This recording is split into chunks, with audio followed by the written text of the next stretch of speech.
তো গাইস অনেকদিন পর ভিডিও নিয়ে আসলাম, কারণ একটু শরীরটা খারাপ ছিল, বুঝতেই পারছো ওয়েদার চেঞ্জের জন্য। তো দেখো আমি আজকে চলে এসেছি বিষ্ণুপুর কালীবাড়িতে। অনেকদিন আসিনি, অনেকদিন পরে এখানে আসলাম, বেশ মা টানলো তাই আসলাম। দেখো ভেতরে এবার প্রবেশ করছি। আর এদিকে মন্দির কখন খোলা হবে কখন বন্ধ হবে সব টাইম দেখালাম। আর এদিকে দেখো মন্দিরের ভেতরটা, এবার প্রবেশ করছি আমরা। দেখো তোমরা দেখো এই যে মন্দিরের ভেতরে দেখো। আর আমি বেশি ভেতরে যেতে পারলাম না, কারণ সামনে লোক বসেছিল, তাই জুম করে তোমাদেরকে দেখাচ্ছি মায়ের মূর্তিটা কতটা সুন্দর লাগছে দেখতে। তোমরা দেখো, দেখতে পেয়েছো?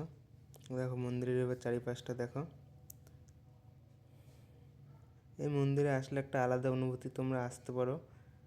এটা কাশিমবাজার রোডের মধ্যে পড়ছে মন্দিরটা, খুবই সুন্দর মন্দিরটা।